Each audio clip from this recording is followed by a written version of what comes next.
The CBS Radio Mystery Theater presents...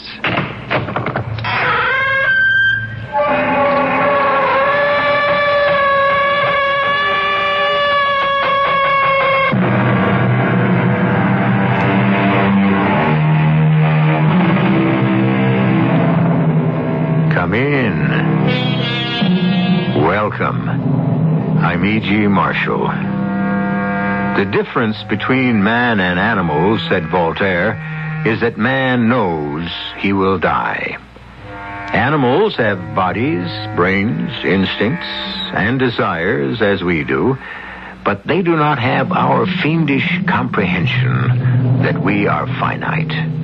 That one day, tomorrow, or the next, this year, or the one after, in this century, or the following one, our bodies, brains, instincts, and desires will have perished. Of course, that is why we seek so desperately to convince ourselves of the truth of reincarnation, the promise of a life beyond this one, of some kind of immortality, to soften the implacable reality of death.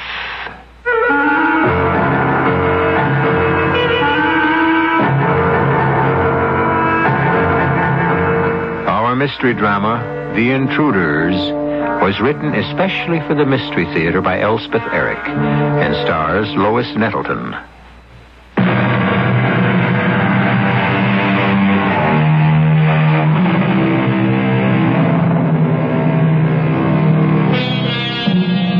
We all have minds, instincts, and desires. And we all live with the knowledge that one day they will all run down and come to a stop. And the world will spin on, oblivious and indifferent to the fact that we no longer inhabit it. So perhaps the fear that chills our blood is not so much that life will be over, as it is that we will have so wasted it as to have left no impression whatever on the world we leave behind.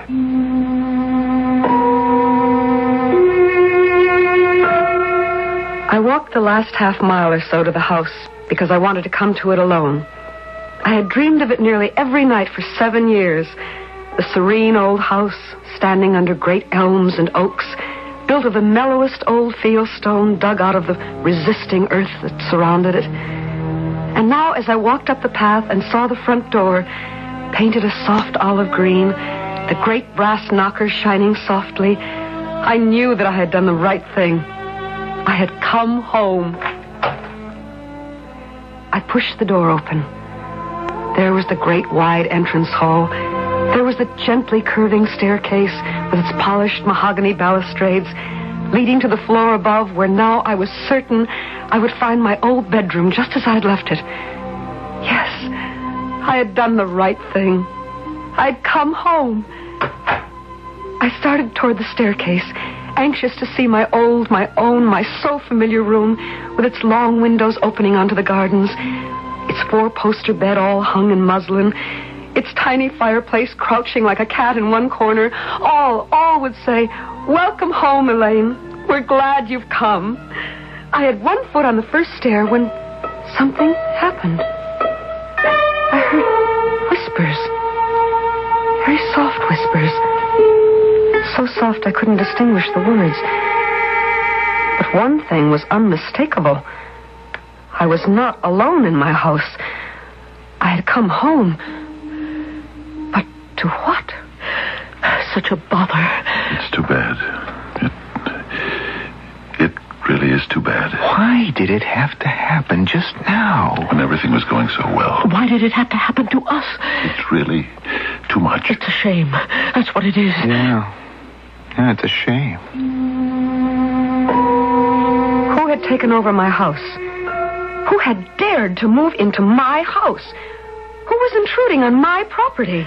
We have to do something. Don't both of you look at me. I don't know what to do. I hope you don't think I do. Well, you certainly don't think I do. Now, let's not fight among ourselves. Look, let's put our heads together and think what to do. Yeah, we have to figure out something. Yes. Everything was spoiled. Strangers were in my house. 3 of them, it sounded like. They had broken into my house, and now they were upset because I'd come back to claim it. They must have seen me coming up the path, heard me open the door, walk in. And now they were trying to decide what to do next. She's so young. That's not the point. I know, but she can't stay here. where can she go? That's what we have to figure out. She's so young and so frail. Such a little thing. The voices were coming from the front parlor. I made up my mind. I would simply confront them. Tell them that I had come home to my own house and they must leave. Who's going to tell her? Well, not I. Yes, certainly not me. You don't expect me to. You're the logical one. You can't make me do it. I won't. The door to the front parlor flew open and a woman rushed out.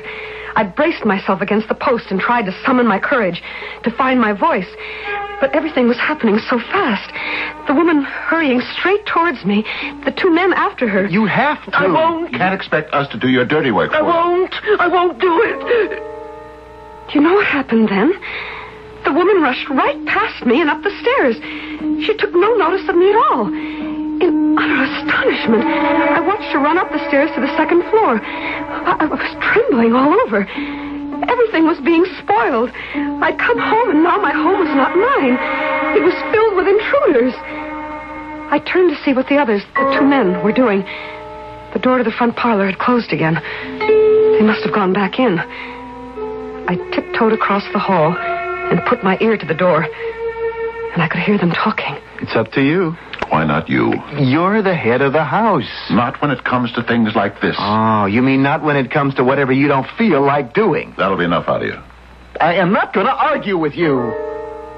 The door suddenly opened, and one of the men came out. He was rather young, which surprised me for some reason. About my own age, I would suppose. Handsome, with black hair and blazing eyes. I couldn't help but admire him. He strode angrily out of the room into the hall and slammed the door behind him. I watched him dash upstairs, 2 steps at a time. Perhaps to comfort the woman. Perhaps to enrage her further. Now there was only one of the intruders left. I would confront him, demand what right he had to be in my house, and order him to leave. When he had complied, then I could deal with the other two. You will leave my house at once. My voice lacked all conviction. I was embarrassed, mortified. The man, older than the other one who had just passed me in the hall, was standing at a window looking out. And it would seem, hearing nothing. For he didn't even turn his head at the sound of my voice. He simply stared, unseeing, out the window. Then his hands gripped his head. A quivering sigh turned into a deep sob. His whole great body shook, and his knees bent until they touched the floor. Lord. Help me, Lord. I cannot bear it. I cannot. Lord God in heaven, help me. Help me, or I am lost.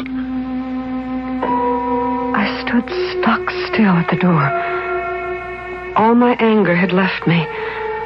All my indignation, all my resolve to rid my house of these usurpers. I had only a huge desire to cross over to him, put my arms around his big shoulders, and draw his head to my breast.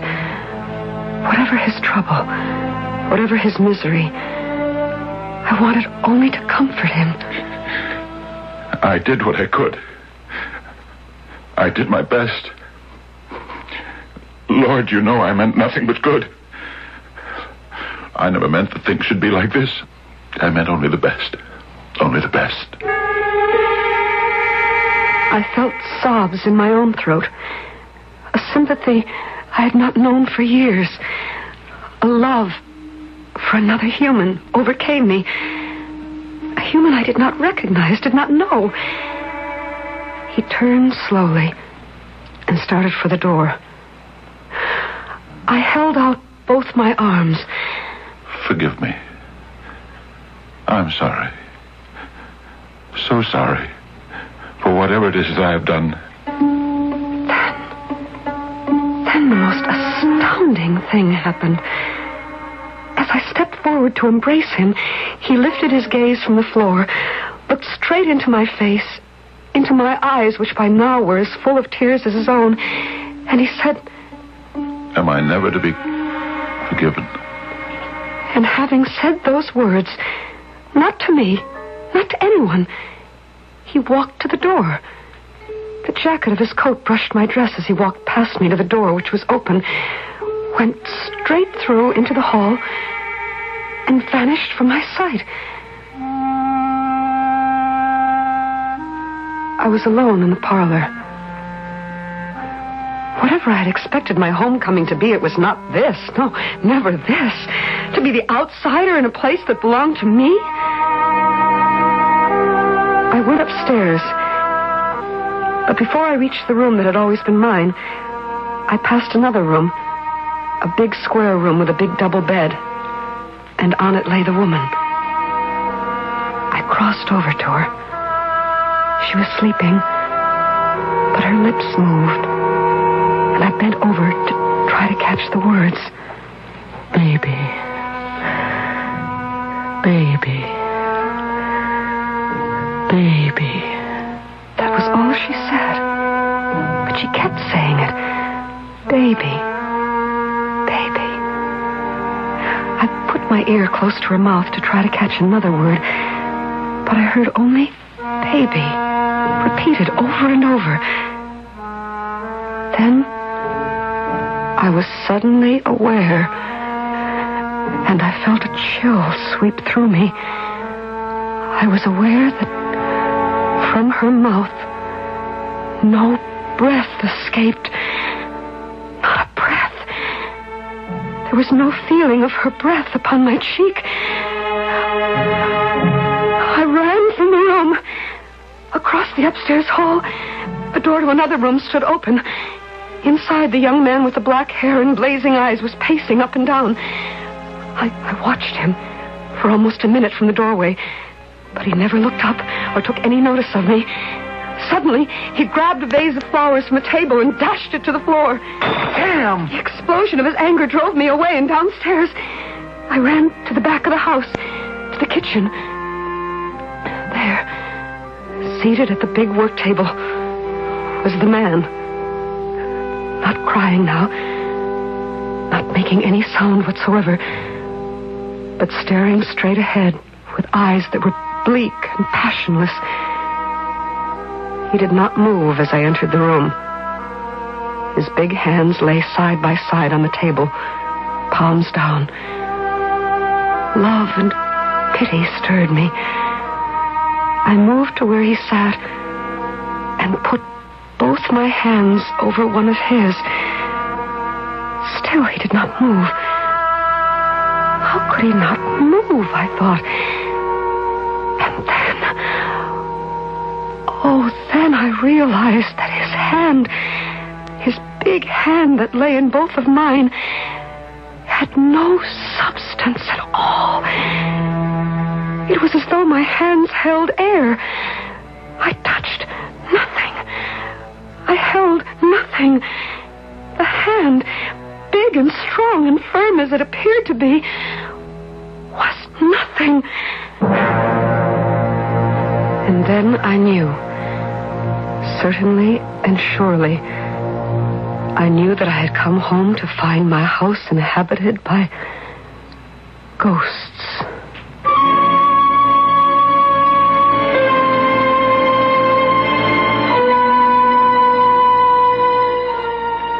What could be worse than coming home after a long absence to find your house occupied by 3 ghosts? Well, I'll tell you what could be worse. To find that some persons had backed up a moving van to your door and made off with all your belongings. Or to discover that a fire had burned it to the ground. That would be worse. But 3 fairly civilized, seemingly non-violent ghosts? What's so bad about that?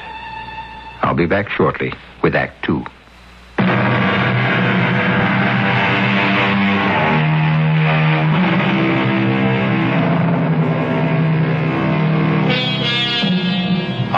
heroine Elaine has returned to her home. The home she firmly believed to be hers, and finds it tenanted by 3 people. Or what she believed to be people, but who she has now decided must be ghosts. There is the lady ghost, whose sleeping breaths cannot be felt upon Elaine's cheek. There is a young male ghost who cannot hear Elaine's knock upon his door. And finally, there is a gentleman ghost whose hand Elaine cannot feel when she takes it in both her own. Feeling perplexed, but strangely not in the least frightened, I went upstairs. I opened the door just as I had opened it countless times before and went in. I heard something. To my astonishment, to my infinite delight, there was a fire burning in my tiny fireplace. How could this be? Had the 3 unhappy and quarrelsome ghosts been expecting me? Was it their way of saying welcome to the owner of the house? I sat down in the Windsor rocking chair that I remembered from long ago. Why, it even creaked in the old familiar way. How sensitive my ghosts must be to know that I would be disappointed if anything had changed, if my rocker did not still give off its well-remembered, its well-beloved little squeak. So, borne gently and sweetly into my own past, lulled by the creaking of the rocker and the crackling of the fire, I drifted off to sleep.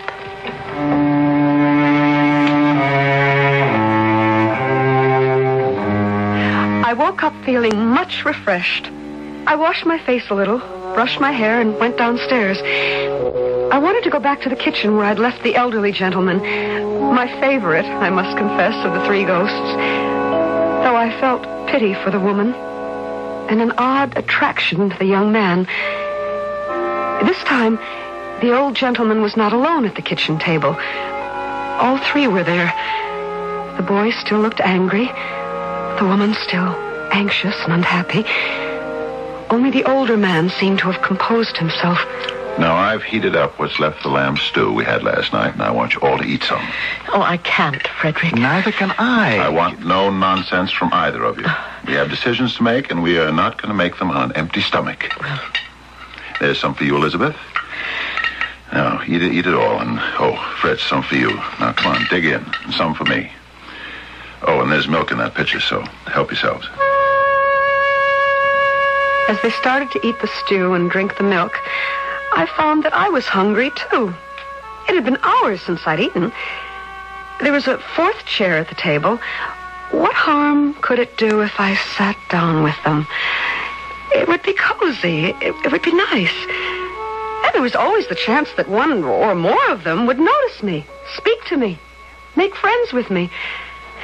I picked up the old bent wood chair, sat in it, and inched it towards the table. No one looked up. They kept right on eating. Seems I was hungry after all. Of course you were. Didn't think I'd ever want to eat again. Not after this morning. That was dreadful. I don't think she even knew who I was. Well, the main trouble is this house. Yes, the house. She loves it. Too much. Yes, too much. What were they talking about? This house. That must mean this very house in which we were all sitting. My house. My very own cherished house. And what did they mean? I loved it too much. And that was the trouble. Is that what they were saying? Well, really? My temper flared a little. After all, I was mistress of the house. They were simply guests, and uninvited ones at that. I was the owner of the house. Meanwhile, I was hungry, and no one was offering me anything. The lady ghost had not even touched her stew. I picked up her spoon and dipped into her bowl. Delicious. Oh, I couldn't think when anything had tasted so good. I picked up the pitcher of milk, since I had no glass, and took a hearty gulp. Life was going to be pleasant if my ghosts kept cooking and cleaning for me. And there was always the possibility that one day they would see me as I saw them, and we would talk together, touch one another, be a close, if slightly peculiar little family.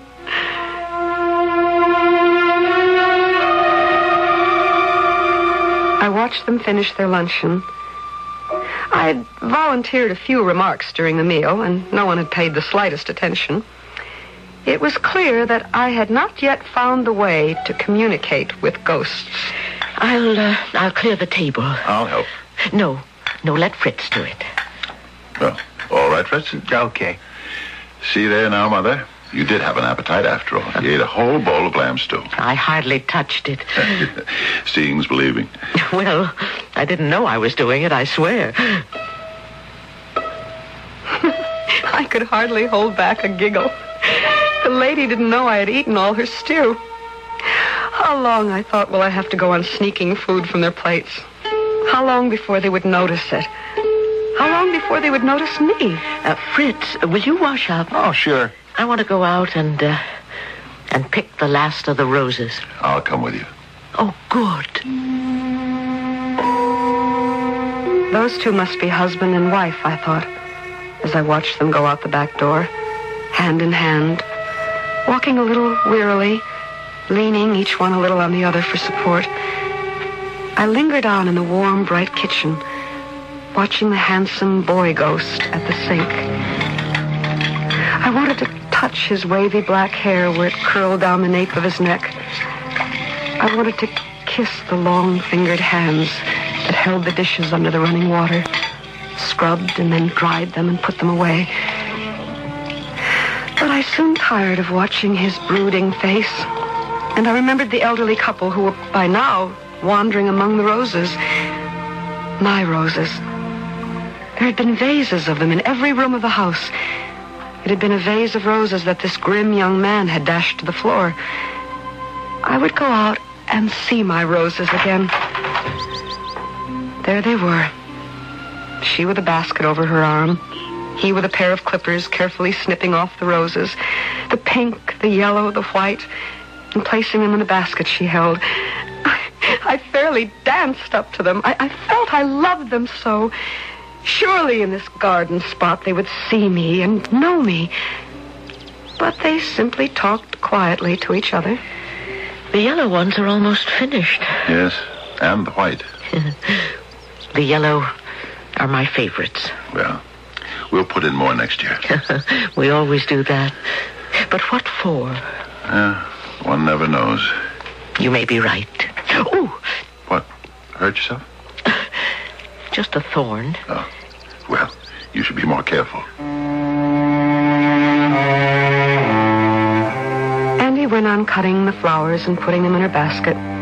She put her injured finger in her mouth for a second or two, then went on arranging the roses. The pinks together, the whites together, the yellow. Oh! What now?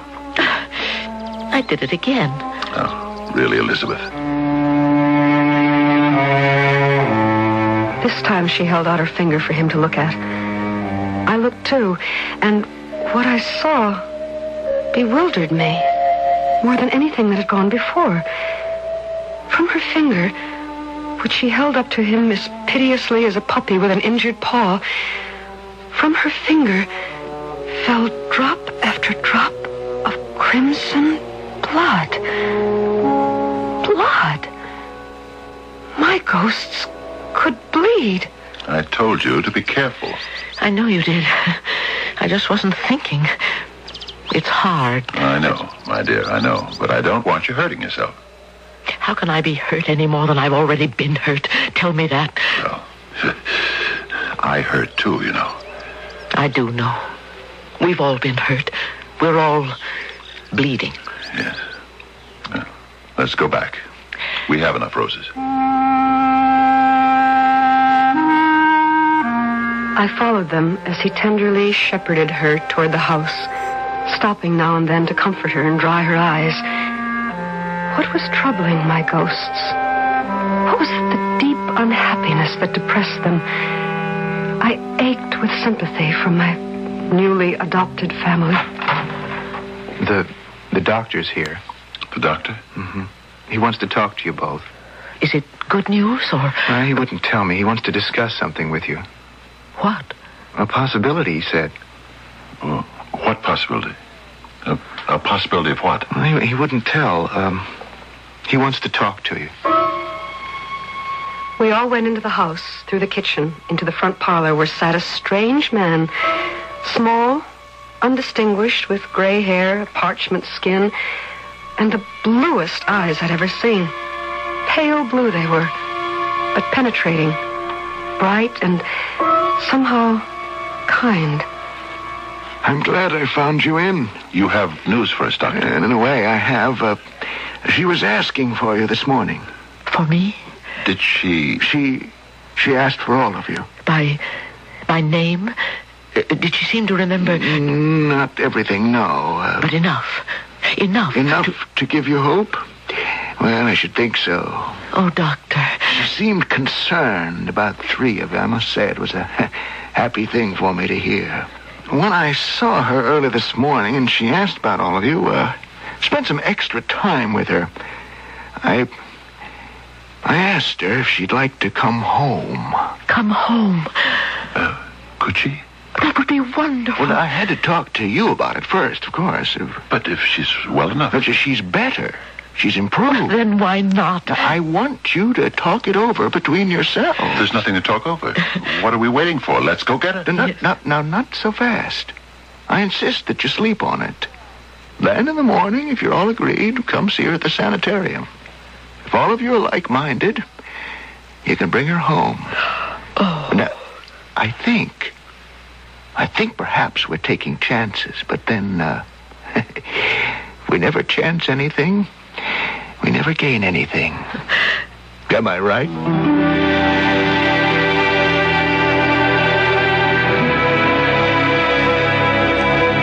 Was the doctor a ghost as well?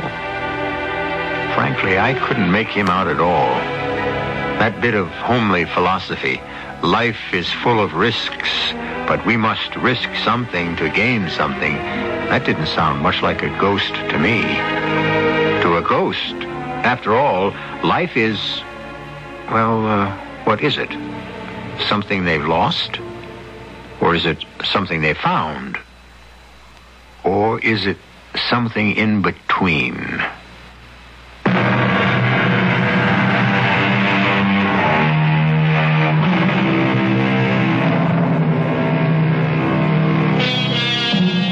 Our heroine at the end of Act 2 had made some slight progress toward establishing herself as mistress in her own house.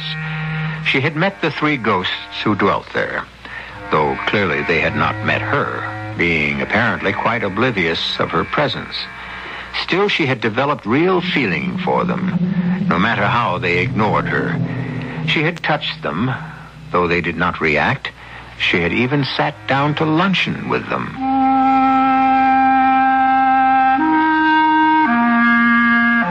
Now at last I knew what was troubling my 3 sweet ghosts.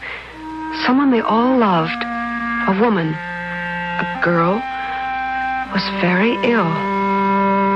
And now they were going to bring this invalid home to my house. Perhaps they had chosen my house so that she would have a particularly lovely place to come to after the sterility of the hospital. When I went to my pale blue room that night, there were fresh yellow roses in a white vase next to my bed. And surprise of surprises, my bed had been turned down. The blue and white coverlet had been neatly folded across the foot of the bed. The pillow in its embroidered slip had been plumped up at the head, and the turned-down corner revealed the loveliest of linen sheets. I laughed aloud in my great joy. My new family was about to be complete, and all of us would be very, very happy together. In the morning, I came downstairs to find them chattering excitedly. Fritz, we've decided you should not stay here. Why? Because 3 of us, might be too much company for her. You know how she's behaved those other times. Oh, but Frederick, this time will be different. Remember what the doctor said. It's only a chance. That's more than we've had before. All right, all right. Fritz, you go over the whole house, and if you see anything at all, any bit of dust or piece of scrap, everything must be absolutely perfect. And be sure there's food in the icebox and plenty of soft drinks. Fritz will take care of everything. Everything.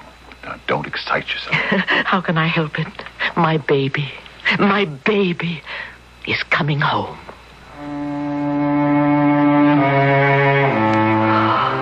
So it was her baby.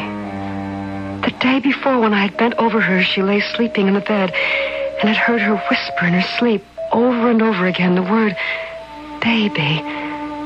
It was her child who was ill, who had been taken away from her, kept away for so long. Not a baby anymore, I suspected, but a girl. How big? How old? Would she be pretty? The older man brought a car around to the front door. He left it for a minute to go inside to get his wife, and that gave me just enough time to clamber into the back seat and scrunch myself way down on the floor. That way they would never see me. For I was becoming more and more certain that the time was very near when they would see me, when I would introduce myself properly and offer to share my house with them forever. But not just yet. We must all wait till the family was complete, till the one I'd never seen had been brought back from the sanitarium, till she was settled in, felt comfortable. Then they would begin to see me, hear me, touch me, love me. It was only a short drive to the sanitarium. Tomorrow, she and I will go shopping for clothes. That's too soon. Well, next week then. Now, listen, we must be patient. Very gradual about this whole thing. I know. But let me dream. Dream away, darling. Dream away. I felt the car make a turn off the road to the right. Only then did I get up off the floor and look out the window. There stood a great white house. Pretty enough, though not nearly so handsome as mine. The couple got out and hurried up the broad marble steps and went inside. I slipped in with them before the door closed. The doctor I had seen at my house the day before came out of a room, greeted the man and his wife, and took them back with him into the same room. Once again, I managed to slip in before the door closed. I hid myself behind a chair. Please, sit down, both of you. Yes. Thank you. Well, now... How is she, Doctor? Yes. How is she this morning? Still improved? Well, I'm not sure. How can you be not sure? You talked to her. She still wants to come home. We have everything ready for her. Does she want to? Oh, yes, she still wants to come home more than before. Well, then. Well, wait. Doctor, there's more, isn't there? Yes, there's more. Well, tell us. Well, she's anxious to come home, very anxious, but her attitude toward all of you... Yes. You said yesterday she was concerned for us. That's changed? Yes, sir, it's changed. Changed back. What? Back to what it was. To what it was when she first came here. Oh, no. Can't be that She hates us. She wants to kill us. Oh, no. Now, love and hate live together. You understand that, don't you? They live side by side in every human being. There is never just love, never just hate. Now, we have a glib-sounding word for it. Ambivalent. It sounds so impersonal, so technical. But believe me, its substance is anything but impersonal. It is a state of being that rips us apart every moment of our lives. It is the condition that brings great joy and great sorrow. A condition that rules us, confuses us, threatens to destroy us. It is, to put it briefly, it is the human condition. But what does all this mean? It means that Elaine is capable of loving you very greatly and hating you just as much. You see, there is an imbalance in her, so she rocks from one side to the other, unable to regulate her feelings. Now, if she goes home with you, you must bear this in mind. If she comes home with us. I wasn't paying much attention to what anybody said, especially the doctor, whose talk I didn't understand at all. Crouched as I was behind the chair, I simply wanted the whole thing to be over with, for them to be united with their darling girl and bring her back to my beautiful home so that we could start being a family. Yes? What's that? Oh, I understand. How long ago? Well, no, that's not too bad. No, hold everything. I'll be right out. Excuse me, will you? Of course, Doctor. Was that call... Did it have to do with Elaine? Yes, she's wandered off somewhere. They're looking... No, they're looking for her now. Don't worry. She's still on the grounds. I'll be right back. I was beginning to get impatient. I was exhausted by my efforts to become part of their lives, to make them realize who I was and what I was and how important they were to me and how important I must become to them. I went up to them. I put my head in his lap. I took one of her hands in mine, and I kissed it over and over. Then the door opened. Doctor? What is it? I hardly know how to tell you this. What is it? Your daughter is dead. No! Dead? She drowned herself. There's a little pool on the property. It's not deep. She must have drowned herself purposely. I can't think how she managed it. She's dead. I'm so very sorry. Oh. Then I knew. The two who were still sitting there were not ghosts at all. They were people. Flesh and blood people. Real people. Very real now in their grief. They had come all this way to fetch their daughter home, and she was dead. She had drowned herself in a little pool. I looked at my hands. There was water on my hands. And my hair was drenched in water. So very sorry. I wish there were something. There's nothing, Doctor. Yeah. It happens sometimes when a patient feels the beginnings of his own recovery. Starts to feel afraid of what may lie ahead. Yes, I suppose. We see it rather often. It's hard to be sane. And they know it. We'll go home now, Doctor. You'll let us know when to come back and get her and take her home. The doctor nodded his head, and the two people left. Slowly, walking slowly, out to the car, getting into the car and closing the door. I hardly knew what to do. In what relationship did we stand now? If they were living people, what was I? Clearly, I had been confused in my analysis of the whole situation. They were real people, and I was nothing more than a ghost. I still loved them, and I could not desert them. I slipped back through a back window and crouched down on the floor. They didn't say a word to each other all the way home. I had no idea what I was to do next. The boy I had thought to be a ghost and now knew was as real as the other two came out to meet them. And my heart was wrung with pity when I saw the look on his face. He'd expected her to get out of the car, not just them. And I wanted to run to him and say, but I'm here. You see, I'm right here. I'm really here. Only, of course, I couldn't do that. Because I was only a ghost.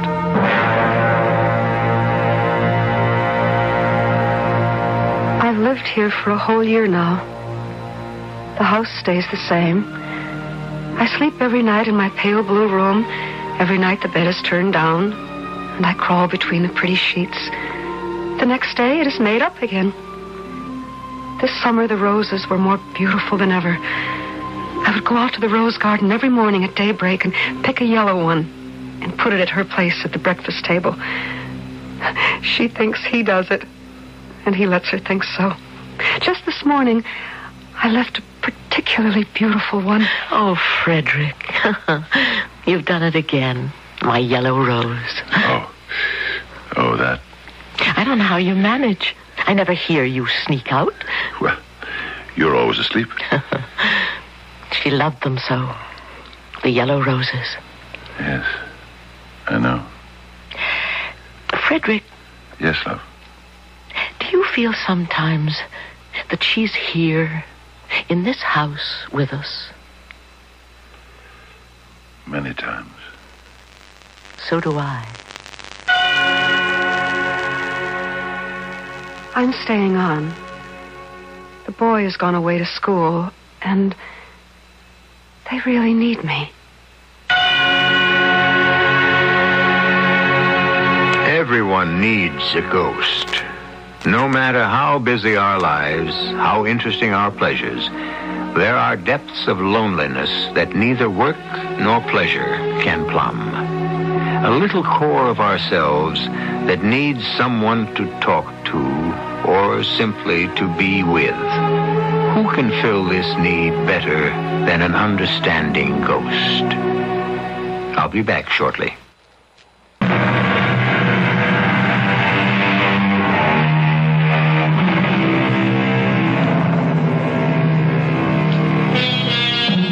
Yes, the more I think about it, the more certain I am that each of us not only needs a ghost, but has a ghost. We cannot see it or touch it or hear it, but it is there, and it keeps us company when there is no one else.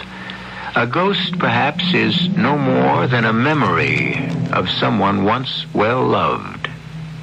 Our cast included Lois Nettleton, Carmen Matthews, Fred Gwynn, and Russell Horton. The entire production was under the direction of Hyman Brown. This is E.G. Marshall inviting you to return to our Mystery Theater for another adventure in the macabre. Until next time, pleasant dreams.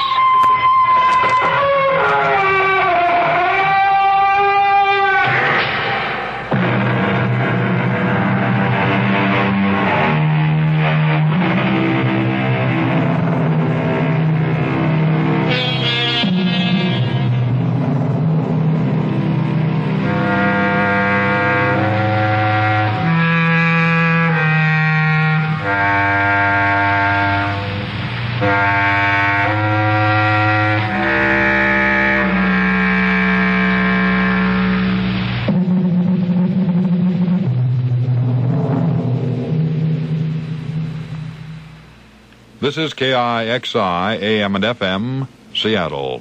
It's 11 o'clock. CBS News. In Lebanon, the leader of one of the factions in the bloody civil war has rejected demands from Syria for another ceasefire. This is Doug Poling reporting on the CBS radio network. Kamal Junblat, who heads an alliance of left-wing groups in Lebanon, turned down the Syrian peace bid, saying he will only order his guns silent when Christian President Frangia resigns. Junblat also denounced UN initiatives, including a call by Secretary General Kurt Waldheim for a Security Council session on Lebanon. The United States Tuesday night dispatched veteran diplomat Eldine Brown to Beirut to stand by as a possible mediator to end the fighting. More news in a moment. Republican presidential candidate Ronald Reagan will be on the air Wednesday night with a nationwide paid political broadcast. Reagan explained why he considers the TV speech important to his campaign. I just think that it's time you go out on the campaign trail. For a long time, I've been aware of the fact that when you're out there, you travel, as you who were with us know, all day long. You stop at many places. You get to meet a lot of people, and you talk to a lot of people. But in proportion to the number of people that you have to reach, you can't do it in person. And I just have been feeling frustrated that you're not getting the message to enough people. Reagan spoke to reporters in Los Angeles. He declined to give any advance details on what will be in his speech, which he tape-recorded on Tuesday. A congressional panel has started looking into charges that the Soviet secret police is harassing Soviet nationals in the United States. Connie Chung has a report. Luba Markish told the Senate subcommittee that when she was a student at Moscow University, she was used as a human guinea pig in an experiment with a highly toxic chemical. She says she was hospitalized but was refused medical treatment unless she signed a release absolving the university of responsibility for the chemical burns on her face, hands, and lungs. She did not sign the statement and was close to death before doctors finally treated her. Mrs. Markish then came to the United States, where she planned to publish a book about her experience, and that's when she began receiving anonymous phone calls and death threats. Mrs. Markish says there is no doubt in her mind where the harassment was coming from. My opinion is that all these things have happened to me because of the activity of KGB in America. Mrs. Markish said a person she believes was representing the KGB offered her $500,000 not to publish her book, but she refused. Connie Chung, CBS News, Washington. Congressman F. Edward Hebert of Louisiana, the fourth-ranking House member in terms of seniority, announced Tuesday night he will not seek re-election this year. The 74-year-old Hebert, who has served 35 years in Congress, is a former chairman of the House Armed Services Committee. The Senate and House Budget Committees have agreed to give President Ford most of what he asked for in defense spending. The lawmakers voted less than $2 billion in cuts in the president's revised request of $113.3 billion. Senate and House conferees have agreed on a foreign aid bill, a military aid bill totaling nearly $4 billion. About half of that is earmarked for Israel. And the House has passed and sent to the Senate a bill that would allow government employees to participate in partisan political activities. Argentina's new president spoke to his nation Tuesday night. General Jorge Videla, who led the coup ousting President Isabel Perón, appealed for understanding and patience while his military government reorganizes the country. The junta on Tuesday also froze the bank accounts of Mrs. Perón and 70 prominent Peronists. This is Doug Poling, CBS News. The time is 6 minutes past 11 at KIXI.